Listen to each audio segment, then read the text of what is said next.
امیر شام کی موت کی اطلاع جب شام سے مدینہ پہنچی تو مدینے کے گورنر ولید بن عتبہ ابن ابو سفیان کے جو یزید ابن معاویہ ابن ابو سفیان مدینے کی حکومت اس نے اپنے چچا کے بیٹے ولید بن عتبہ کو دے رکھی۔ البتہ 1 سال پہلے تک یعنی 59 ہجری تک برابر مروان بن حکم حکومت کرتا چلا آ رہا تھا مدینہ پر، لیکن امیر شام نے اپنی زندگی کے آخری دنوں میں ان کو تبدیل کیا جائے، اس لیے کہ امیر شام کبھی بھی یہ نہیں چاہتا تھا کہ امام حسین کے ساتھ مدینہ میں پنجہ آزمائی کی جائے، نتیجتاً اس کے بیٹے یزید کے لیے مشکلات پیدا ہو سکتے، اور اس کی کوشش یہ تھی کہ حسین کسی بھی طرح سے مدینہ و مکہ کی سرزمین سے نکل کر عراق کی جانب جائیں۔ البتہ خود حسین ابن علی اور خود حسین کا خدا بھی یہ چاہتا ہے کہ حسین عراق جائیں۔ امیر شام کیوں چاہتا تھا، حسین کیوں چاہتے تھے، ممکن وہ تو آنے والے دنوں میں عرض کیا جائے گا، لیکن جب 28 رجب کی شب میں امیر شام کی موت کی اطلاع مدینہ پہنچی تو اس نے امام حسین کی طرف پیغام بھجوایا، جبکہ آپ مسجد نبوی میں اپنے عزیزان کے ساتھ اور بنو ہاشم کے جوانوں کے ساتھ اور بعض اصحاب کے ساتھ اور اہل مدینہ کے اکابرین کے ساتھ محو گفتگو تھی۔ رات کافی ڈھل چکی تھی، اور جب اس وقت یہ پیغام پہنچا تو حضرت نے فرمایا کہ تم جاؤ، میں کچھ دیر میں آتا۔ اور ولید بن عتبہ کا قاصد جب چلا واپس گیا، اس محفل میں عبداللہ ابن عمر بھی موجود تھے، اور عبداللہ ابن زبیر، عبداللہ ابن عباس، بڑی جلیل القدر اور معروف شخصیتیں۔ تو عبداللہ ابن زبیر جسے زیادہ تجسس تھا پوچھا، فرزند رسول کیا آپ جائیں گے گورنر ہاؤس جو آپ کو بلا رہا ہے ولید بن عتبہ، کیا تشریف لے جائیں گے؟ فرمایا ہاں ضرور جاؤں گا۔ کہا کہ آپ کیا سمجھتے ہیں رات کے اس پہر میں ولید آپ کو کیوں بلا رہا ہوگا؟ تو حضرت نے فرمایا کہ مجھے یہ محسوس ہو رہا ہے کہ امیر شام کی موت ہو چکی اور اب اس کا بیٹا یزید برسر اقتدار ہے، تو مجھے اس کی بیعت کے سلسلے میں بلایا جا رہا۔ حضرت گئے اور بنو ہاشم کے جوانوں کو اپنے ہمراہ لیا اور انہیں گورنر ہاؤس کے دروازے پہ کھڑا کیا اور یہ ہدایت جاری فرمائی کہ میں اندر جاؤں گا اور ولید سے گفتگو کروں گا، اس اسنا میں اگر میری آواز معمول سے زیادہ بلند ہو تو تم دارالامارہ کا گورنر ہاؤس کا دروازہ توڑ کر اندر داخل ہو جانا، اور اگر تم تک میری آواز نہ پہنچے تو دروازے پر رک کر میرا انتظار کرنا۔ یہاں تک کہ حضرت تشریف لے کر گئے، وہ گفتگو شروع ہوئی۔ جب ولید نے یہ سارا قصہ بیان کیا، پھر بیعت کا مطالبہ کیا، تو فرزند رسول نے فرمایا اے ولید، رات کی اس تاریکی میں سناٹے میں میری مخفی بیعت تمہارے کس کام کی؟ اگر تو میری بیعت کے ذریعے سے رائے عامہ کو ہموار کرنا چاہتا ہے، اہل مدینہ کو ہم نوا بنانا چاہتا ہے، تو پھر مجھے رات کی تاریکی کے بجائے دن کے اجالے میں بلاؤ، سب کے سامنے، سب کے بیچ میں مجھ سے بیعت کا مطالبہ کرو، پھر اگر میں بیعت کروں تو تمہارے لیے فائدہ ہو۔ رات کے سناٹے میں جب تم اور میں اور مروان کے علاوہ کوئی چوتھا فرد موجود نہیں، تو اس وقت تم مجھ سے بیعت لے کے کیا کرنا چاہ رہے ہو؟ کہ فرزند رسول جیسے آپ مناسب سمجھیں۔ یہ کہہ کے امام حسین پلٹے اور جب چلے تو مروان بن حکم نے ولید سے آہستگی سے یہ جملہ کہا، اے ولید، حسین کو نہ جانے دو، اگر ابھی حسین یہاں سے چلے گئے تو دوبارہ تمہارے ہاتھ نہیں آئیں گے، تو اسی مقام پر حسین کا سر حسین کے تن سے جدا کر دو۔ Hidden Tracks. اگرچہ مروان بن حکم بن عاص نے بہت آہستگی سے یہ بات ولید سے کہی، لیکن یہ آواز امام حسین کے کانوں سے ٹکرائی۔ استاد حق شہید مرتضی مطہری نے تحریر کیا، جیسے بجلی چمکتی ہے، حسین بجلی کسی سرعت سے پلٹے اور دفعتاً مروان بن حکم کے پاس پہنچ کر اسے گریبان سے پکڑا، اور گریبان سے پکڑنے کے بعد اسے اتنا بلند کیا کہ اس کا سر دارالامارہ کی چھت سے ٹکرانے لگ گیا، اور اس کے بعد امام حسین نے مروان بن حکم کو زمین پر پٹکا، اور پٹکنے کے بعد فرمایا اے مروان، تو کب سے اس قابل ہو گیا کہ حسین ابن علی کے ساتھ گفتگو کر سکے؟ تمہاری یہ حیثیت کب سے ہوگی کہ تم حسین سے بات کر سکو؟ اور اب پلٹے ولید بن عتبہ کی طرف، اور یہ تاریخی جملے ارشاد فرمائے جسے میں نے سرنام خلافت والولا کینچی چلائے اور اسے قطع کرے اور ان رشتوں کو کمزور کرنے کی کوشش کرے، یہ قرآن مجید کی نگاہ میں فاسق ہے۔ سب سے پہلا تعلق جسے پروردگار ہر حال میں سب سے زیادہ مضبوط اور مستحکم دیکھنا چاہتا ہے وہ خود بندے اور اللہ کا تعلق ہے۔ اگر کوئی اس تعلق کو کمزور کرنے کی کوشش کرے تو قرآن مجید کی نگاہ میں فاسق ہے۔ پھر نبی اور اس کی امت کا تعلق، امام اور امت کا تعلق، اولاد اور والدین کا تعلق، زوج اور زوجہ کا تعلق، بہن اور بھائی کا تعلق، باقی تمام انسانی رشتے جنہیں خدا مستحکم دیکھنا چاہتا ہے، اگر ان میں سے کسی ایک رشتے پر کوئی اثر انداز ہونے کی کوشش کرے یہ فاسق ہے۔ کافر کی حرمت کو بھی قرآن بیان کرتا ہے، کافر کی غیبت کرنا جائز نہیں ہے۔ ایک گروہ ہے جس کی غیبت کو خدا نے مباح قرار دیا، وہ فاسق ہے۔ فاسق کوئی آبرو نہیں ہے، فاسق جو رشتوں پر اثر انداز ہو، جو دو دوستوں کے درمیان، دو بھائیوں کے درمیان، دو مومنوں کے درمیان، دو ہمسایوں کے درمیان جدائی ڈال کر مسجد میں کھڑے ہو کے نماز پڑھے گا، جتنی دیر نماز پڑھے گا پروردگار اس کے ملائکہ اس پر لعنت کریں گے۔ یہ فسق ہے۔ فاسق کون ہے؟ جو الہی اور انسانی رشتوں پر اثر انداز ہو۔ امام حسین کے قیام کا فلسفہ تاکہ فسق کو معاشرے سے ختم کیا جائے اور دوبارہ ان تمام رشتوں کو اسی سطح پہ لے کے لایا جائے، خدا کے ساتھ بھی اور انسانوں کے ساتھ بھی۔ اور اب وارثان عاشورہ جو حسین ابن علی کے پیغام کے حامل ہیں، انہوں نے آ کر اسی سلسلے کو آگے بڑھایا، جن میں سر فہرست علی زین العابدین، جن کا ذکر میں کل آپ کی خدمت میں بیان کر رہا تھا۔ اب آپ دیکھیے یہ 35 سالہ عہد امامت، اگر اسے میں نچوڑ بیان کروں اور ان 35 سالوں کا خلاصہ کروں کہ امام سجاد نے کیا کیا، ان 35 سالوں میں امام سجاد نے یہ ایک کام کیا ہے، فسق کے خلاف جہاد کیا، اور مشکل ترین حالات میں۔ اب خدا کے تعلق سے شروع کر کے بندوں کے تعلقات تک آ جائیے۔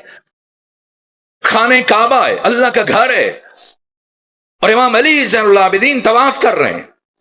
البتہ طواف سے پہلے کی جو کیفیات ہیں، حشام بن عبد الملک بن مروان یہ بھی آیا مکہ میں، کیا محبوبیت ہے، حسین شہید ہو گئے، اور پہرا ہے، پابندیاں ہیں، کسی کو اجازت نہیں کہ علی زین العابدین سے ملاقات کرے۔ لیکن کیا کیا امام سجاد نے ان 35 سالوں میں؟ اتنی محبوبیت بڑھی ہے۔ اب خود سوچئے گا کہ بنو امیہ کی حکومت 100 سال پورے نہیں کر سکی، اور 132 ہجری میں 92 سال مکمل کر کے ہمیشہ کے لیے ختم ہو گئی۔ اس کے بعد بنو عباس نے حکومت کی ہے 656 ہجری تک، 525 سال حکومت کی، لیکن بنو امیہ کی مضبوط ترین حکومت 100 سال پورے نہ کر سکی۔ کس کی وجہ سے؟ علی زین العابدین کی محنت ہے۔ کیا کیا ہے؟ خود آپ کے عہد امامت میں ہی بنو امیہ کی مقبولیت کے گراف اتنا نیچے گر چکا تھا، اور فرزند رسول کی اور فرزند حسین کی محبت جو بڑھی تھی، کہ اس کا ایک نمونہ عرض کر کے وہ بات جو میں کہنا چاہ رہا ہوں کہ طواف کے دوران اب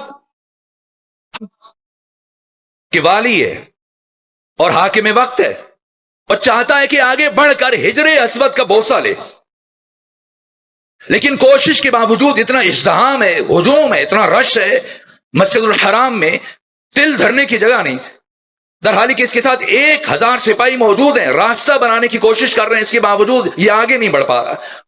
اتنا رش ہے خانہ کعبہ میں کہ مجبور ہو کر یہ رک گیا اور آگے نہ بڑھ سکا، کہ سب نے اس کے لیے راستہ چھوڑ دیا ہے، چونکہ سب نے اس کے لیے راستہ چھوڑ دیا ہے، چونکہ اہل شام تھے، نہیں جانتے تھے امام سجاد کو۔ اس نے اپنی خفت مٹانے کے لیے اور اپنی سبکی کے احساس کو کم کرنے کے لیے جانتے بوجھتے کہا نا میں تو نہیں جانتا یہ کون ہے، لیکن فرزدق کچھ فاصلے پہ کھڑے یہ گفتگو سن رہے تھے، اور جیسے ہی سنا کہ حشام نے نہیں جانتا، وہی بلند آواز سے کہا، اور ان کی آواز گونجی مسجد الحرام میں، جتنے حجاج تھے سب سن رہے ہیں، اور فرزدق بول رہے ہیں کہ تعجب ہے، آپ انہیں نہیں جانتے؟ اے حشام تو نہیں جانتا ہے کہ یہ کون ہے؟ لیکن اے ہشام تمہارے جاننے نہ جانے سے کوئی فرق بھی نہیں پڑتا، اس لیے کہ تو اگر نہ بھی پہچانتا ہو تو یہ وہ ہے، وہاں پر 70 ابیات پر مشتمل وہ قصیدہ پڑا ہے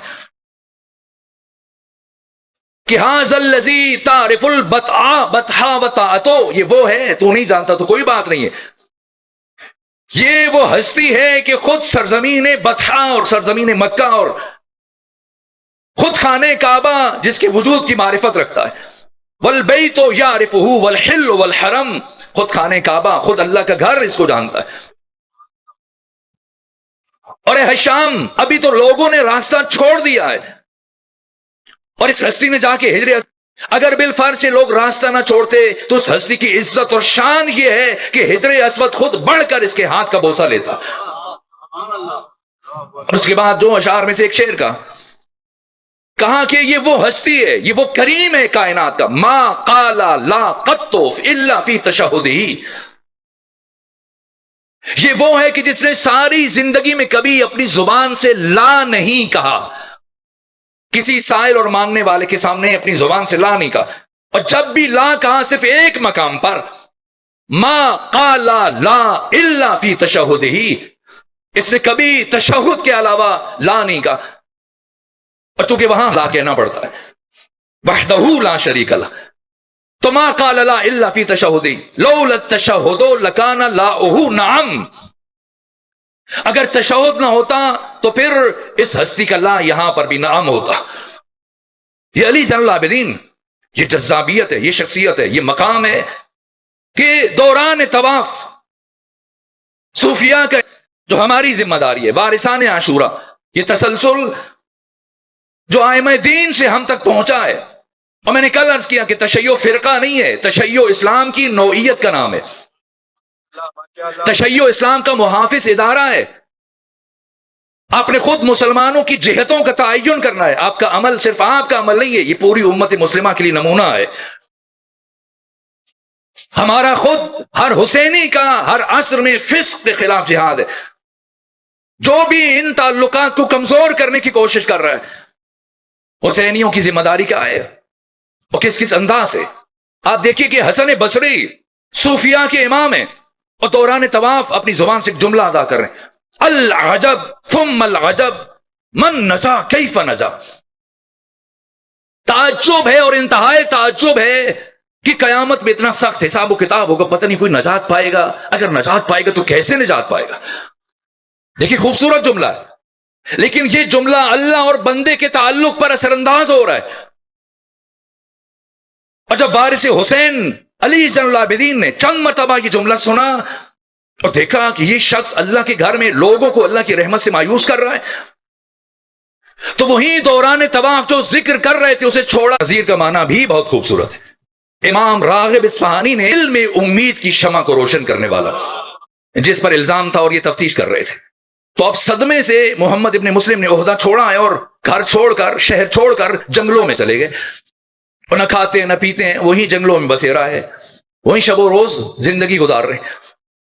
فرمایا جاؤ محمد ابن مسلم کو بلا کے لے آؤ، اور جب بلا کے لایا گیا تو امام نے دیکھا کہ آنکھیں دھسی اور چہرے کا رنگ زرد ہے، کپڑے پھٹے ہوئے اور کئی دنوں سے کچھ کھایا پیا نہیں، اور قریب المرگ ہیں اور لرزت آ رہی ہے اور چہرے کا رنگ زرد اور یہ نقاہت و کمزوری۔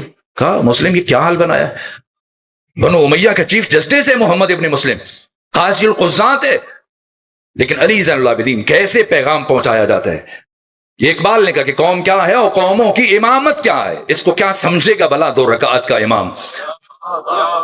امامت کیسے کی جاتی ہے، کس طرح سے منقلب کیا جاتا ہے؟ کل میں نے ایڈوارڈو کی مثال دی کہ 1400 سال گزرنے کے بعد آج کی متمدن دنیا کا باشعور انسان کیسے منقلب ہوتا ہے؟ علی زین العابدین کی دعائیں پڑھ کے منقلب ہوتا۔ اور یہ محمد ابن مسلم جب امام نے یہ حال دیکھا تو پوچھا کیا ہوا محمد ابن مسلم؟ کیا فرزند رسول آپ کو پتا ہے کیا ہوا؟ تفتیش کے دوران میری وجہ سے ایک انسان کی جان چلی گئی اور وہ زندگی سے محروم ہو گیا، تو کیا اس سے بڑا کوئی گناہ ہو سکتا ہے؟ اس لیے میرا یہ حال ہے۔ امام نے فرمایا ہاں اس سے بھی بڑا گناہ ہو سکتا۔ ایک مرتبہ ہل کر رہ گیا، کہنے لگا فرزند رسول وہ کون سا گناہ ہے جو اس سے بھی بڑا ہو؟ امام نے فرمایا وہ اللہ کی رحمت سے مایوسی ہے، کہا پھر کیا کرنا چاہیے؟ امام نے فرمایا تمہارا قصد اور ارادہ شامل نہیں تھا اس کی موت میں، جاؤ خون بہا ادا کرو اور اپنی صلاحیتوں کو انسانوں کی بہبود کے لیے صرف کرو، پروردگار تمہاری خطاؤں سے درگزر فرمائے گا۔ یہ زندگی دی بشیر، کسی مایوس دل میں امید کی شمع کو روشن کرنے والا۔ اب محمد ابن مسلم اٹھا اور نئے عزم کے ساتھ اور ایک نئی زندگی کا آغاز کیا، اور اس کے بعد اگرچہ بنو امیہ کا چیف جسٹس رہا اور امام کی اجازت سے اس عہدے پہ رہا، لیکن جتنا عرصہ رہا امام کا مرید اور امام کا عاشق بن کے رہا، یہاں تک اس کے گھر والے، اس کے بچے۔ یہ آزاداری کا سفر کیسے پہنچا کہ 1400 سال گزرنے کے بعد نہ صرف یہ کہ آپ اس سرزمین پر اس وقت میں مشکل وقت ہوتا ہے، میں کہتا ہوں رات کے وقت میں آسان ہے، دن کے باقی اوقات میں صبح کے وقت میں آ کے بیٹھنا یہ میں کہتا ہوں اس وقت کسی کی آنکھ بھی لگ جائے تو بھی یہ بھی عبادت ہے۔ یہ جو آواز اس کے کانوں سے ٹکرائے جا رہی ہے اور اس کے لاشعور کا حصہ بن رہی ہے، خود اس کا اس صف عزا پہ آ کے بیٹھ جانا ہی مستقل عبادت۔ اور یقین کر لیجیے کہ جس نے امام حسین کے ساتھ اپنا معاملہ کیا اس نے دنیا کا بہترین معاملہ کیا۔ ان لمحات کا کیوں آرام چھوڑ کر انسان آ کے خاک پہ بیٹھ جاتا ہے؟ کب پتہ چلے گا؟ سب سے پہلا اور مشکل ترین مرحلہ جب ہمارے عزیز ہمیں قبر میں دفنا کر آ جائیں گے۔ کچھ جوان عراق میں مسجد تعمیر کر رہے تھے، حسینیہ تعمیر کر رہے تھے، امام بارگاہ تعمیر کر رہے تھے، اور ان دیواریں بنائی لیکن کام رک گیا وسائل کی کمی کے سبب۔ تو اب جس کے پاس جاتے ہیں کوئی خاطر خواہ ان کی مدد نہیں ہو رہی، کام آگے نہیں بڑھ رہا، پریشان ہے۔ تو کسی نے کہا کہ جاؤ فلاں تاجر کے پاس، سنا ہے کہ وہ اچھی مدد کرتے ہیں امور خیریہ میں، اگر تم ان سے کہو تو این ممکن ہے کہ وہ تمہاری معقول مدد کر دے۔ تو یہ جوان پر امید ہو کر اس تاجر کے پاس گئے۔ جب بیٹھے تو بتایا کہ اس طرح سے ہم امام بارگاہ بنا رہے ہیں، حسینیہ ساتھ مسجد بھی ہے۔ تو اس تاجر نے اپنی چیک بک ان کی طرف بڑھائی کہ اچھا جو چاہیے لکھ دو۔ جب چیک بک بڑھائی تو یہ جوان آپس میں ایک دوسرے کی طرف دیکھنے لگے۔ ایک نے کہا اتنا لکھنا کہ وہ دے دیں، ایسے نہ ہو کہ زیادہ رقم لکھو اور وہ سرے سے انکار نہ کر دیں اور جو مدد مل سکتی ہے اسے بھی محروم رہ جائے۔ دوسرے نے کہا کہ میرا دل کہتا ہے کہ ہمیں یہاں سے ہماری پریشانی دور ہو جائے گی، تو اگر ہم اپنی مطلوبہ رقم لکھتے ہیں تو این ممکن ہے کہ پھر ہمیں کسی اور کے پاس جانے کی حاجت نہ رہے، تو جتنی ہماری ضرورت ہے وہ ساری ہم لکھ دیتے ہیں، ہو سکتا ہے دے دیں اور ہم اس پریشانی سے نکل آئیں۔ تو انہوں نے اندازہ کر کے کہ ہمیں اتنی رقم میں یہ بلڈنگ، یہ عمارت مکمل ہو جائے گی، وہ رقم لکھ دی، اور اب ڈرتے ڈرتے وہ چیک بک آگے بڑھائی کہ پتہ نہیں سگنیچر کریں گے یا نہیں کریں گے۔ لیکن اس تاجر نے چیک بک جب سامنے آئی قلم لیا اور رخ دوسری طرف پھیر کر اس پر سگنیچر کر دی، دستخط کیے، اور پھاڑ کر چیک ان کی طرف بڑھایا کہ جاؤ اس کو کیش کروا۔ تو ان جوانوں میں سے ایک نے کہا کہ آپ نے دستخط کرتے وہ دیکھا نہیں، ہو سکتا ہے ہم نے رقم بہت زیادہ لکھ دی ہو، اور اتفاق سے ہم نے بہت زیادہ رقم لکھی۔ تو اس تاجر نے جواباً کیا کہا میرا آقا حسین کے ساتھ معاملہ کچھ الگ ہے۔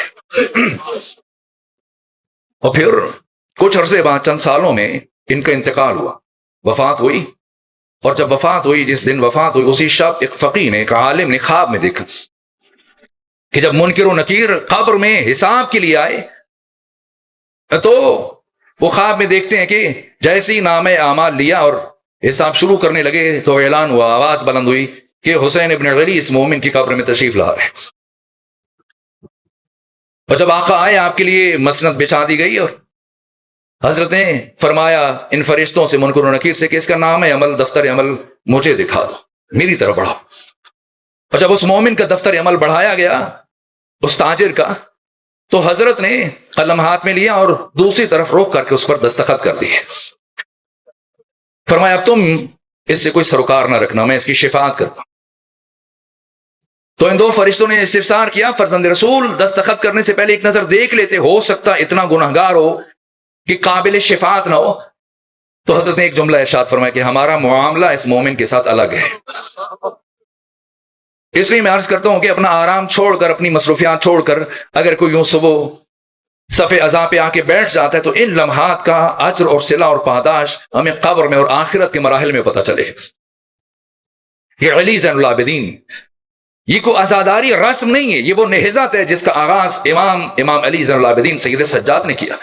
اور کس طرح سے کیا کہ محمد ابن شعیب زہری کا پورا خانوادہ امام کی محبت میں مبتلا ہوا، اور اس حد تک کہ جب محمد ابن مسلم کی بیٹے کی شادی کی نوبت آئی، یہ کربلا کیسے ہم تک پہنچی ہے، یہ عزاداری کیسے ہم تک منتقل ہوئی ہے، کس کس کا کردار ہے اور اس کی اساس کیا ہے. جب محمد ابن مسلم کے بیٹے کی شادی کی نوبت آئی اور اسے کہنا وہ آ کر میرے بھائی علی اکبر کی شہادت کو بیان کرے. اب سمجھیں کہ عزاداری کیسے ہم تک منتقل ہوئی. ان 35 سالوں میں سید سجاد نے کیا کیا، ان تمام انسانی رشتوں کو. ایک طرف صحیفہ سجادیہ، یہ 54 دعائیں کہ آج کا باشعور اور متمدن مہذب انسان کس طرح سے مکتب اہل بیت کو اختیار کرتا ہے، یہ میں نے ایک مثال دی. باقی مستشرقین کی اور غیر مسلم مفکرین کی جو آراء ہیں یہ ایک الگ موضوع ہے صحیفہ سجادیہ سے متعلق، ان 54 دعاؤں سے متعلق. پھر رسالت الحقوق، 50 حقوق امام نے املا کروائے اپنے فرزند سے کہ ہمسائے کا کیا حق ہے، استاد کا کیا حق ہے، معلم کا کیا حق ہے، خدا کا کیا حق ہے، مؤذن کا کیا حق ہے. ایک ایک حق کو تحریر کروایا تاکہ اسلامی معاشرے میں پھر سے یہ سارے رشتے اسی حد کمال تک آ جائیں. آپ کی زندگی کی باقی جہتیں، لیکن میں چاہتا ہوں کہ آقا امام زمانہ کی بارگاہ تک ہم پہنچنے میں کامیاب ہو جائیں. پھر مشکل تک، یہاں تک کہ جب مدینے سے مکہ، مکہ سے کربلا، یہ ایک سفر ہے، اور پھر کربلا سے کوفہ اور کوفہ سے شام، تاریخ انسانی کا مشکل ترین سفر. اور شام میں کیا کیا، یہاں سے میں چاہوں گا کہ امام محمد باقر علیہ آلاف و تحید وسنا کی زندگی کی طرف منتقل ہو جو چند جملے آپ سے متعلق کر سکوں. 57 ہجری میں آپ کی ولادت ہوئی اور 114 ہجری میں آپ کی شہادت ہوئی. 57 سال 5 مہینے 7 دن یہ عمر مبارک ہے امام محمد باقر کی، جس میں سے 38 سال 6 مہینے 25 دن نائب امام کی حیثیت سے گزارے، اور 18 سال 10 مہینے 12 دن امام محمد باقر کا عہد امامت. کیا کیا اپنے عہد امامت میں اور نائب امام کی حیثیت سے؟ پہلے 3 سال 6 مہینے 10 دن اپنے دادا حسین کے ساتھ گزارے. کربلا میں روز عاشور امام محمد باقر کی عمر 3 سال 6 مہینے 10 دن ہے. کربلا میں کیا کیا، کوفہ میں کیا کیا، اور شام میں کیا کیا. اور میں اللہ کی قسم کھا کے کہتا ہوں اگر ان شخصیات کے بغیر کربلا بچ سکتی تو حسین ابن علی کبھی ان شخصیات کو نہ لے کے جاتے. صرف ان ہستیوں کو لے کے اپنے ہمراہ لے کے گئے کہ کربلا کی بقا کا انحصار تھا جن میں. اگر سکینہ کے بغیر کربلا بچ سکتی تو امام حسین کبھی سکینہ کو ہمراہ نہ لے کے جاتے. جو عمر جناب سکینہ کی ہے وہی عمر حضرت امام محمد باقر کی ہے. ایک ایک لمحہ مصیبت کا لمحہ ہے. لیکن کیا کیا کردار ہیں امام محمد باقر کے، میں چند ایک کی طرف اشارہ کروں. 3.5 سال سن ہے کربلا میں، اور پھر آپ آئیے کوفہ، اور کوفہ سے شام جہاں امام سجاد کا جہاد آ کر رک رہا ہے وہاں امام محمد باقر کا جہاد شروع ہو رہا ہے. آپ میں سے بہت سارے مومنین زیارات کے لیے گئے ہوں گے، شام بھی گئے ہوں گے، اور جو شام گئے انہوں نے مسجد جامع اموی کو دیکھا ہے کہ کتنی وسیع و عریض ہے. یہ وہی حدود اربع ہے جو پہلے تھا. تھوڑی بہت اس کی جو مینٹیننس اور جو اس کی تعمیرات ہیں وہ ہوتی رہی ہیں وقت کے ساتھ ساتھ، لیکن وہی انداز ہے، وہی حدود ہیں، انہی مقامات پر دیواریں. آپ دیکھیں کتنی وسعت، جو آج تک نہیں جا سکے پروردگار انہیں بھی توفیق دے کہ ثانیہ زہرا کے حرم کی زیارت کے لیے جائیں، کربلا کی زیارت نصیب ہو. جب آپ جائیں گے تو آپ کو اندازہ ہوگا کتنی بڑی مسجد کھچا کھچ بھری ہوئی ہے، اور یزید اپنی فتح کا جشن منا رہا ہے، اور خواص کو دعوت ہے. اور اسرائے اہل بیت کو لایا گیا اس حال میں کہ امام سجاد رسن بستہ ہیں، اور جو گئے انہوں نے دیکھا کہ کس مقام پر بیویوں کو کھڑا کیا گیا. یہاں تک کہ یزید تقریر کر رہا ہے، خطاب کر رہا ہے، خطبہ دے رہا ہے، اور لوگ اس کا خطبہ سن رہے ہیں، بار بار فخر و مباحات کر رہا ہے. سنیں کیا انداز ہے، کیا طریقہ ہے، کیسے امامت کی. یہ ہے وارثان عاشورہ. یہ اس لیے ذکر کر رہا ہوں تاکہ ہم اپنی زندگیوں میں وہ اسلوب لے کے آئیں، اور وہ روشنی لے کے آئیں، اور وہ بصیرت لے کے آئیں، اور امام کے قدم پر قدم رکھتے ہوئے اس اسوہ پر عمل پیرا ہوتے ہوئے آج کے عصر کے لیے خود اسی پیغام کے حامل بن جائے تاکہ حر بننے کا سلسلہ رکنے نہ پائے. ایک مرتبہ یزید خطاب کر رہا ہوں، دوران تقریر اس کی نگاہ بار بار امام سجاد پر جا کر رک جاتی ہے، اس لیے کہ امام سجاد علی زین العابدین اگرچہ یزید کی طرف دیکھ رہے ہیں لیکن اپنی تسبیح کے دانے گھما رہے ہیں. ہوتا ہے کوئی خطیب بہت قاتل الکلام خطیب بھی، اور اس کی محفل میں اگر کوئی بچہ یا جوان وہ اپنے موبائل سیل سے کھیل رہا ہو یا کوئی میسج پڑھ رہا ہو تو وہ بھولنا شروع ہو جاتا ہے. اور اس کی تمام تر فصاحت و بلاغت کے باوجود پھر وہ اس کی گفتگو متاثر ہو جاتی ہے کہ شاید میری بات اہم نہیں ہے، یا میری بات کو سن نہیں رہا، یا توجہ نہیں دے رہا. تو یزید گفتگو کر رہا ہے اور دوران گفتگو دیکھا کہ امام سجاد تسبیح پڑھ رہے ہیں، تو یہ بھولنا شروع ہوا اور لوگ حیران ہیں کہ یزید جو بڑا فصیح و بلیغ خطیب ہے اور فی البدیع اشعار کہتا ہے، شاعر ہے، اور لفظوں کے ساتھ جس طرح سے یہ مہارت رکھتا ہے، کبھی اس کی زبان میں لکنت نہیں آئی. آج کیا وجہ ہے کہ بار بار بھول رہا ہے، اس کے لہجے میں لکنت آ رہی ہے. یہاں تک کہ پھر جب برداشت نہ کر سکا تو کہنے لگا سید سجاد علی زین العابدین، آپ میری گفتگو سن رہے ہیں، آپ تو تسبیح پڑھ رہے ہیں. یہ مرحلہ ہے کس طرح سے کربلا کے پیغام کو پہنچانا ہے. میں نے کل عرض کیا کہ سب سے زیادہ غلام امام سجاد نے خریدے، اور حزب حاکم یہ سمجھ رہے تھے کہ شاید آپ ثواب کے لیے غلام خریدتے اور آزاد کرتے، لیکن یہ امام سجاد کا وہ مدرسہ تھا جہاں سے آزاداری کو اور پیغام حسینی کو نسلوں تک منتقل کر رہے ہیں. کبھی بھی ایک غلام کو 1 سال سے زیادہ اپنے پاس نہیں رکھا ہے، اور 1 سال میں اپنے عمل سے، اپنی سیرت سے، اپنے کردار سے، اپنی گفتار سے پیغام کربلا اور عاشورہ اس کے دل و دماغ میں، اس کے وجدان میں اس طرح سے منتقل کیا کہ اب وہ کربلا کا ریپریزنٹیٹو بن گیا، کربلا کا نمائندہ بن گیا. اگر کرے کہ میں رکنا چاہتا ہوں، آپ کے پاس ٹھہروں گا، فرمایا نہ، جانا ہوگا. اور پوری دنیا میں امام کی یہ شاگرد پھیل رہے ہیں. اس طرح سے یہ بیداری ہے. اور کیا کیا مراحل طے کیے، کیا انداز ہے. ایک مرتبہ یزید کہتا ہے کہ آپ میری گفتگو کیوں نہیں سن رہے؟ امام فرمایا سن رہا ہوں. کہا آپ کہاں سن رہے ہیں؟ آپ تسبیح پڑھ رہے ہیں. فرمایا نہ، میں تسبیح نہیں پڑھ رہا، میں تو بس دانے گھما رہا ہوں. کہا جب آپ تسبیح پڑھ نہیں رہے تو یہ ابس کام کیوں کر رہے ہیں؟ یا تو پڑھیں، اور اگر نہیں پڑھے تو دانے گھمانے کا کیا مقصد ہے؟ ایک کے اوپر دوسرا دانہ گرا رہے ہیں. یہ علی زین العابدین اسی موقع کے لیے عمل انجام دے رہے تھے. فرمایا یزید شاید تمہیں معلوم نہیں ہے کہ یہ تسبیح عام مٹی سے نہیں بنی، بلکہ اس تسبیح کو میں نے اپنے بابا حسین کی قبر کی مٹی سے بنایا، اور اس تسبیح، اس مٹی میں اللہ نے یہ خصوصیت رکھی ہے کہ اگر اس مٹی سے بنی ہوئی تسبیح کو انسان اس پر ذکر نہ کرے، صرف دانے گھمائے، تو یہ دانے خود خدا کی تسبیح کرتے ہیں. یہ اتنی بڑی بات تھی کہ وہ ہستی جسے باغی اور دشمن دین کہہ کے یزید ان کے خلاف گفتگو کر رہا تھا، جس حسین سے متعلق، جب اس حسین کی یہ عظمت امام علی زین العابدین اس انداز سے بیان کی کہ خود ظاہر ہے جب باہم گفتگو ہوتی ہے تو پھر سب کی نظریں گڑ جاتی ہیں اور سب کے کان کھڑے ہو جاتے ہیں کہ یزید اپنی تقریر چھوڑ کر کیا بات کر رہا ہے، کس سے بات کر رہا ہے. اور امام سجاد کا یہ جواب اس پورے اجتماع میں سنا گیا.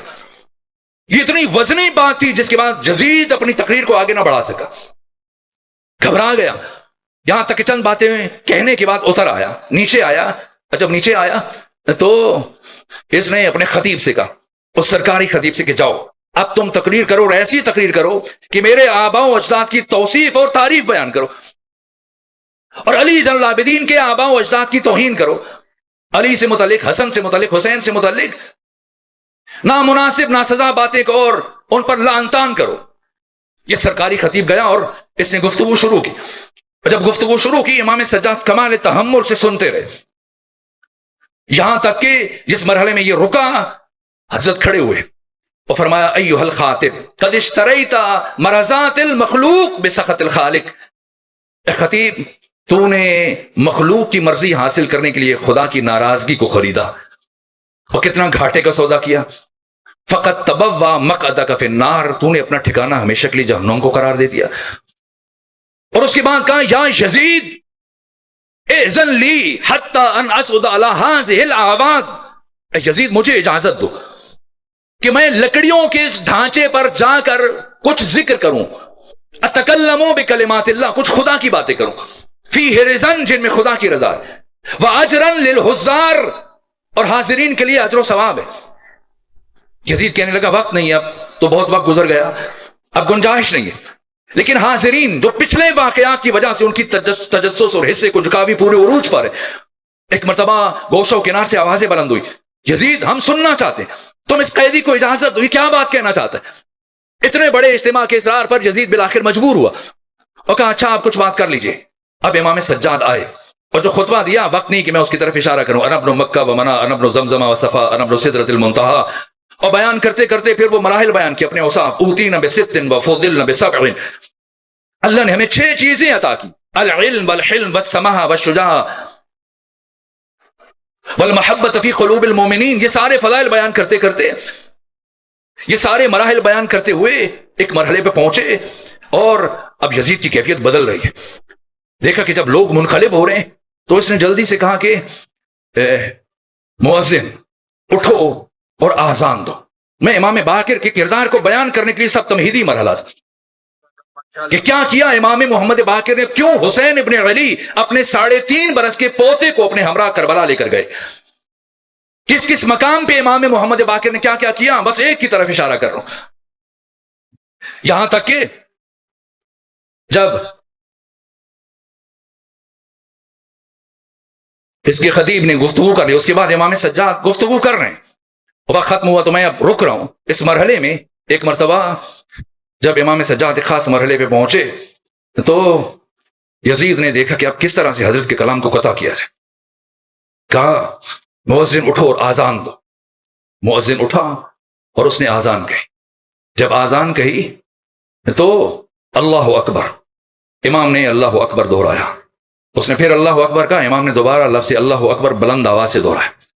پھر اس نے اشہد اللہ الہ الا اللہ کہا, امام نے یہی ذکر اپنی زبان سے دہرایا. پر جیسے ہی وہ اشہد ان محمد رسول اللہ پر پہنچا تو حضرت نے فرمایا, اے مؤذن, اسی محمد کا واسطہ جس کا نام لے رہے ہو, جس کی نبوت کی گواہی دے رہے ہو, رک جاؤ. مؤذن کو روک دیا اور اب یزید کی طرف مڑے اور پوچھا, اے یزید بتاؤ, آزان میں جس محمد کا نام لیا جا رہا ہے وہ تمہارا نانا یا میرا نانا ہے؟ اگر تو کہے کہ تمہارا نانا ہے تو یقیناً تو جھوٹ بول رہا ہے, اور اگر میرا نانا ہے تو پھر بتا کہ مجھے توق و رسن میں اور زنجیروں میں جکڑ کے کیوں قیدی بنا کے لایا, اور اسی محمد کی بیٹیوں کو کیوں بے مکھنا و چادر اجنبیوں کے درمیان کھڑا کیا. یہ وہ مرحلہ تھا کہ یزید پریشان ہوا, اور یہاں پر امام سجاد نے اپنے بابا کی شہادت بیان کی اور کربلا کے مصائب بیان کیے. اور میں نے خود کئی کتابوں پڑھا, اس مرحلے پہ امام سجاد نے اپنا پیرہن چاک کر دیا اور ایسا گریہ بلند ہوا مسجد جامع اموی میں کہ آدھے سے زیادہ لوگ اٹھ کر چلے گئے اور یزید کے پیچھے نماز پڑھنے سے انکار کر دیا. یہ وارثان عاشورہ, یہ کربلا کے ریپریزنٹیٹیو ہیں, یہ کربلا کے نمائندے. جب یزید نے اس دگرگونی کو اور بدلتی ہوئی کیفیت کو دیکھا تو پریشان ہوا اور اپنے مشیروں سے کہا کہ بتاؤ کیا کروں, کس طرح سے سدباب کروں. یہ تو دمشق اور شام کی کیفیت بدل رہی ہے, انقلاب برپا ہو رہا ہے. تو اس کے مشیروں نے مشورہ دیا, کہا کہ جب تم نے اتنے افراد کو کربلا میں قتل کر دیا, سارے مرد مار دیے, ایک مرد بچ گیا, کچھ بچے رہ گئے, چند خواتین ہیں, تو تمہارے لیے کیا مشکل ہے کہ تم ان سب کو قتل کر دو, ساری پریشانی ختم ہو جائے. جب یہ مشیروں نے یہ جملے کہے تو اب اس نے ارادہ کیا دل میں کہ بس یہاں مسجد سے اٹھ کر ان سب کو تہہ تہہ کروں گا, نہ کسی خاتون کو زندہ چھوڑوں گا, نہ کسی بچے کو, نہ اس قیدی کو. ایک مرتبہ اب یہ ارادہ کر رہا ہے کہ ایسے میں امام محمد باقر اٹھ کر کھڑے ہوئے, ابھی 4 سال مکمل نہیں ہوئے, اٹھے اور اٹھ کر قرآن مجید کی آیات کی تلاوت کی. دیکھیں جہاں امام سجاد کا کام آ کے رک رہا ہے وہاں امام محمد باقر کا کام شروع ہو رہا ہے. اٹھے, 4 سال سے کم عمر ہے, اٹھے اور اٹھ کر کہنے لگے بھرے دربار میں ہزاروں افراد کی موجودگی میں کہ اے یزید, کیا تمہیں پتا ہے کہ فرعون کے مشیروں میں اور تمہارے مشیروں میں کیا فرق ہے؟ کہنے لگا آپ کون ہیں؟ کہا میں اسی حسین کا پوتا ہوں جسے تو نے کربلا میں شہید کروایا, اس علی زین العابدین کا بیٹا ہوں. نے کہا کہ آپ بتائیں کیا فرق ہے؟ تو امام محمد باقر نے فرمایا سنو, جب فرعون موسیٰ کلیم کے مقابلے میں بے بس ہو گیا تو اس نے مشیروں سے پوچھا کہ بتاؤ میں اس موسیٰ کا کیا کروں, یہ قرآن نے بیان کیا. تو مشیروں نے مشورہ دیا کہ تم موسیٰ کو یہیں اپنے دربار میں ٹھہراؤ اور جادوگر تلاش کرو جو آ کر موسیٰ کو شکست دے. اور سب نے یہی مشورہ دیا, کسی ایک نے بھی نہیں کہا کہ موسیٰ کو قتل کروا دو, لیکن تمہارے تمام مشیروں نے تمہیں یہ مشورہ دیا کہ تم ان بیویوں کو اور ان بچوں کو اور اس قیدی کو قتل کروا دو. تمہیں پتا ہے انہوں نے یہ مشورہ تمہیں کیوں دیا؟ کہ محمد مصطفیٰ نے یہ فرمایا تھا کہ انبیاء اور انبیاء کی اولاد کو صرف وہ قتل کرتا ہے یا جو خود ولد الزنا ہو یا کسی ولد الزنا کی اولاد ہو. یہ اتنا بڑا جملہ تھا جس کے بعد یزید نے اس خیال اور ارادے کو اپنے ذہن سے جھٹک دیا. سمجھے امام محمد باقر کون ہے؟ یہ وارثان عاشورہ. میں شرمندہ ہوں, وقت ختم ہوا, آج 2 محرم ہے اور آج یہ قافلہ کربلا پہنچ رہا ہے. تو کربلا آج یہی صبح کے مراحل ہیں, 2 محرم کی صبح ہے. جناب حر کا اور اس امام حسین کی سپاہ کا جو سامنا ہوا اس کاروان کا، یہ صبح کے وقت ہوا، طلوع آفتاب کے بعد. اور جب حر نے رستہ روکا، تفصیلات ہیں لیکن چونکہ وقت ختم ہوا، تاخیر ہوئی، تو میں اب چند جملے عرض کروں گا. جب حر نے رستہ روکا اور آگے بڑھ کر، تفصیلات زیادہ ہیں، آخری مرحلہ رستہ روکا تو امام حسین کے گھوڑے کی لگام میں ہاتھ ڈالا، کہا کہ میں آپ کو کوفے نہیں جانے دوں گا. جب اس نے گھوڑے کی لگام میں ہاتھ ڈالا تو امام حسین کی زبان سے جاری ہوا، ثقلت کا امو کا یا حر، اے حر تمہاری ماں تمہاری میت پر بیٹھے. کس کے گھوڑے کی لگام میں ہاتھ ڈالا؟ وہ حسین کے جس نے اپنے قاتل کو کچھ نہیں کہا ہے، محض گھوڑے کی لگام پکڑنے پہ حر کو کیوں کہہ رہے ہیں؟ حر کی ہدایت مطلوب ہے. اور بقول ایک ہندوستانی شاعر کی کہ حر نے شاہ مظلوم کا رستہ نہیں روکا، بھٹکا ہوا راہی تھا پتہ پوچھ رہا. اور یہ حر بننے کا سلسلہ جاری ہے، تک ہم بھی حر بن سکتے ہیں، لیکن کیسے؟ خیمہ حر سے در شبیر تک فاصلہ ہے کم مگر دشوار ہے، اس لیے کہ ہر قدم جو رکھنا ہے وہ خود پر قدم رکھ کے آگے حسین تک پہنچنا ہے. ایک مرتبہ رستہ روکا اور کہا، امام نے فرمایا ثقلت کا امو کا یا حر، تمہاری ماں تمہاری میت پر بیٹھے. یہ حسین کی ہدایت کا انداز ہے، ایک نفسیاتی بات ہے. اگر دو افراد جھگڑ پڑے، آپس میں الجھ پڑے اور ایک دوسرے کو گالی دے، تو اگر ایک ماں کی بات کرتا ہے دوسرا بھی پلٹ کے ماں کی بات، ایک بہن کی بات کرے دوسرا بھی پلٹ کے بہن کی بات کرتا. جیسی امام حسین نے فرمایا حر تیری ماں تیری میت پر بیٹھے، یعنی تجھے مر جانا چاہیے. جیسی حر نے سنا، اگلے لمحے میں حر کے وجود پر کپ کپی تاری ہو. کیوں؟ کچھ سوچنے لگے، اور سوچنے کے بعد کہا کہ اے حسین، آپ نے تو میری ماں کی بات کر دی، لیکن میں آپ کی ماں کی بات کیسے کروں؟ فاتح اللہ نے طہارت کو شرط قرار دیا. بس حسین نے حر کو اپنی ماں کو یاد دلانا تھا، اور یہی جناب حر کی نجات کا سامان بن گیا. اور اب حر ہمت نہیں ہے کہ امام کو روکے، وہ ساتھ کاروان چل رہا سپیر تک. حر کے گھوڑا بھی امام حسین کے گھوڑے کے ہمراہ چل رہا ہے، برابر چل رہا ہے. کہا کوفے نہیں جانے دوں گا، اور امام چل رہے ہیں. یہاں تک کہ ایک مرحلے پر پہنچ کر، سپہر کا وقت ہے، یہ کاروان امام حسین کا گھوڑا، اس نے امام حسین کا فرس با وفا آپ کا ذوالجناح روکا تو حضرت نے ایڑ لگائی، لیکن آپ کا گھوڑا آگے قدم نہیں بڑھا رہا. یہاں تک فرمایا ابو الفضل عباس دوسری سواری لے کے آؤ. دوسری سواری لائی گئی، حضرت دوسرے گھوڑے پر سوار ہوئے، لیکن وہ بھی اپنے مقام پر رہ کے دے، آگے نہیں بڑھ رہا. میں نے روایتوں پڑھا 7 سواریاں تبدیل کی گئیں، لیکن ہر سواری نے آگے بڑھنے سے انکار کیا. ایک مرتبہ امام حسین نے فرمایا عباس، یہاں قریب جو آبادی ہے ان کے افراد کو بلا کے لے آئیے. افراد کو لایا گیا. جب افراد آئے تو پوچھا بتاؤ اس جگہ کا کیا نام ہے؟ کسی نے کہا ماریہ، کسی نے کہا غازریہ، کسی نے کہا شط الفرات، کس غازریہ، کسی نے کہا شط الفرات، کسی نے کہا نینوا. یہاں تک کہ امام نے پوچھا کوئی اور نام؟ ایک بزرگ بوڑھا شخص، اس مقام کو کربلا بھی کہا جاتا. تو حضرت نے فرمایا سب سواریوں سے نیچے اتر آئے. یہاں تک کہ حضرت سواریوں سے نیچے اترے، گھوڑوں کو باندھا گیا، فرمایا یہاں پر خیمے نصب کیے جائیں. اور چند لمحوں کے بعد آپ کی خواہر گرامی زینب بنت علی نے کسی کو بھیج کے آپ کو بلوایا، کہ بھیا حسین یہاں سے آگے بڑھ جائیے، اس لیے کہ جب سے آپ یہاں رکے ہیں برابر میرا دل گھبرا رہا ہے، اور اس مقام کی خاک گرد اوڑ اوڑ کر مسلسل آپ کی بیٹی سکینہ کے سر پہ آ کے ٹھہر جاتی. فرمایا نہیں اے بہن زینب، اب قیامت تک ہم یہیں پر رکیں گے. ہاں ہونا یوز بہو اطفال ہونا، اسی مقام پر ہمارے بچوں کو ذبح کیا جائے گا. ہاں ہونا یسر ہو، اسی مقام پر مخدرات عصمت و طہارت کے سروں سے چادروں کو چھینا جائے گا. بس میرے عزیزو چند جملے اور عرض کرو. یہاں تک کہ امام نے بنو اسد کے افراد کو بلایا، آئے ان سے گفتگو کی کہ سنو میں یہ جگہ خریدنا چاہتا ہوں. کہا آپ کا جب تک جی چاہے آپ رہیں، فرزند رسول ہیں، کیوں خریدنا چاہتے ہیں؟ یہ جگہ آپ کی. فرمایا نہ میں خریدنا چاہتا ہوں.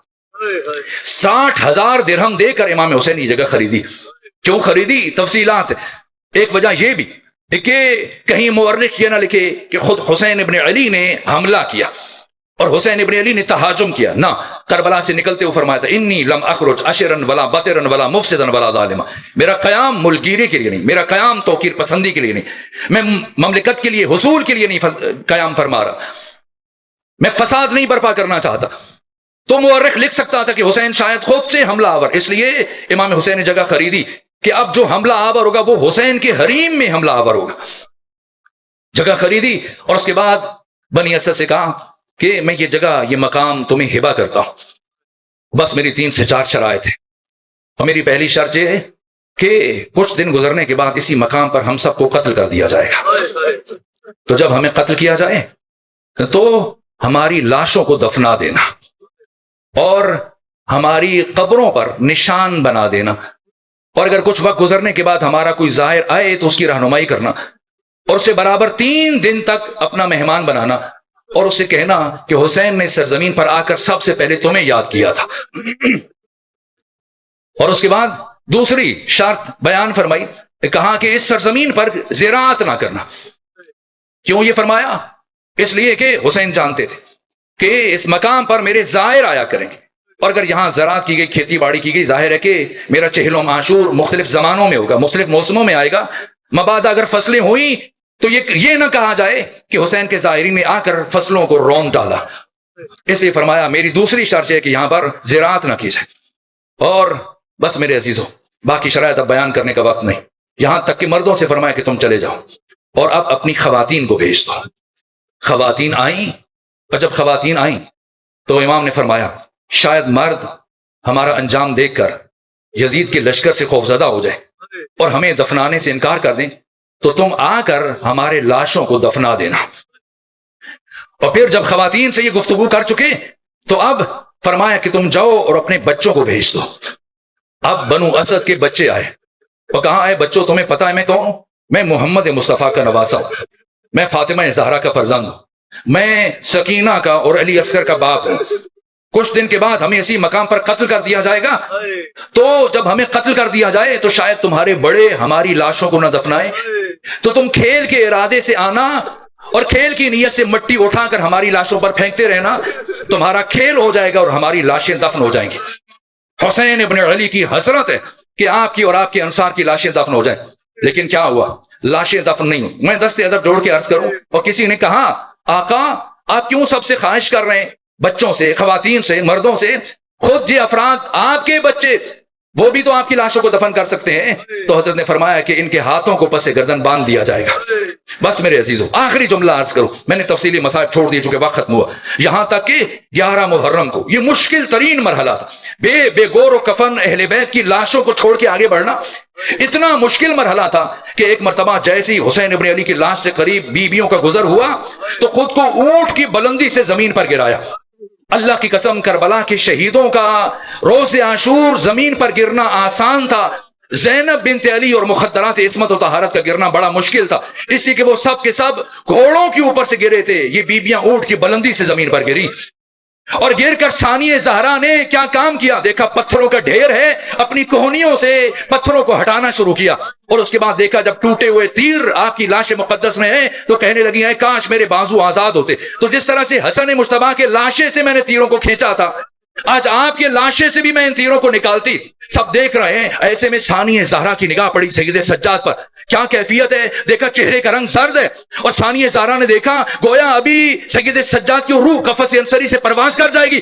فرمایا یا بقیت الماضیین، اے گزشتگان کی یادگار، یہ آپ کی کیا حالت ہو رہی ہے، یہ آپ کی روح کیوں پرواز کرنے جا رہی ہے؟ کہا پھوپھی اماں نہیں دیکھتی ہیں کہ میرے بابا کا لاشا کس طرح سے بے گور و کفن پڑا ہے، ایک بیٹا کس طرح سے اپنے بابا کی لاش کو چھوڑ کر جائے۔ بس میرے عزیزوں، آخری جملہ عرض کروں، ہر بیوی نے اپنے آپ کو امام حسین کی لاش کے قریب گرایا، ہر بچے نے اپنے آپ کو امام حسین کی اور شہیدوں کی لاشوں کے قریب گرایا، یہاں تک کہ سید سجاد نے خود کو اونٹ کی بلندی سے گرایا، لیکن ایک بچی اپنے بابا سے نہ مل سکی، اور اس بچی کا نام سکینہ ہے۔ کیوں نہ مل سکی؟ دور اونٹ کی پشت پر کھڑے ہو کر یہ منظر دیکھ رہی ہیں، اونٹ کی پشت پر بیٹھ کر یہ منظر دیکھ رہی ہیں۔ جب باقی بیویوں نے خود کو گرا لیا ہے امام حسین کی لاش کے قریب، تو پھر سکینہ کیوں دور ہے؟ اس لیے کہ 11 محرم کو جب یہ کاروان چلنے لگا تو ایک مرتبہ شبس ابن ربیع اور عمرو ابن حجاج زبیدی اور شمر ابن ذوالجوشن، عمر ابن سعد کے سب آگے بڑھے بیویوں کو سوار کرانے کے لیے۔ تو ثانیہ زہرا نے فرمایا خبردار کوئی ہمارے قریب نہ آئے، ہم مخدرات عصمت و طہارت ہیں، سب پیچھے ہٹ جاؤ، میں خود سب کو سوار کروں گی، یہاں تک کہ ثانیہ زہرا نے ایک ایک بیوی کو سوار کیا، ایک ایک بچے کو سوار کیا، خود سید سجاد کو سوار کیا، اور سب سے آخر میں اس بچی کو سوار کیا جس کی خصوصی طور پر امام حسین نے وصیت فرمائی تھی کہ زینب میری سکینہ کا بہت خیال رکھنا، لیکن یہی سکینہ اپنے بابا سے رخصت آخر کے موقع پر ملاقات نہ کر سکی۔ ہر بچہ آ کر لاش حسین سے قریب گرا ہے، لیکن سکینہ کیوں نہ گر سکی؟ جیسے ہی جناب سکینہ کو سوار کیا، ایک مرتبہ ثانیہ زہرا نے ارادہ کیا آگے بڑھ کر خود بھی سکینہ کے ساتھ سوار ہو جائے، لیکن جیسے ہی بی بی نے سوار ہونا چاہا، شمر ابن ذوالجوشن غصے سے آگے بڑھا، علی کی بیٹی میں اس بچی کے ساتھ کسی اور کو سوار نہیں ہونے دوں گا۔ ثانیہ زہرا نے فرمایا شمر یہ بچی کبھی محمل پر اکیلے نہیں بیٹھی، کیسے ممکن ہے کہ بے کجاوہ اونٹ کی پشت پر اکیلے سفر کر سکے؟ تو شمر کا اے علی کی بیٹی میں ایسا انتظام کروں گا آپ کی بچی شام پہنچنے سے پہلے نہیں گرے گی، مجھے معاف کیجیے گا، میں یہ بتانا چاہتا ہوں کہ کیوں وقت آخر 11 محرم کو جب ساری بیویوں اور بچوں نے امام حسین سے رخصت کیا کیوں سکینہ اونٹ کی بلندی پر رہی؟ اس لیے یہ ایک مرتبہ شمر کا ایسا انتظام کروں گا آپ کی بچی مدینہ پہنچنے سے پہلے نہیں، شام پہنچنے سے پہلے نہیں گرے گی۔ سنیں گے کیا کیا؟ اس شقی نے ایک رسی اٹھائی اور رسی کا ٹکڑا اٹھایا اور اس رسی کا ایک سرا جناب سکینہ کے ایک پاؤں کے ساتھ باندھا اور دوسرا سرا گزار کر بی بی کے دوسرے پاؤں سے باندھ دیا۔ کہا یہ وہ انتظام کیا کہ یہ بچی اب شام پہنچنے سے پہلے نہیں گرے گی، اس لیے باقی بچیوں نے اور بچوں نے اور بیویوں نے خود کو لاش حسین پر گرایا، لیکن یہ بچی دور سے اپنے بابا کا سینہ دیکھتی رہی جس سینے پہ سر رکھ کر سویا کرتی تھی۔ الا لعنت اللہ علی القوم الظالمین۔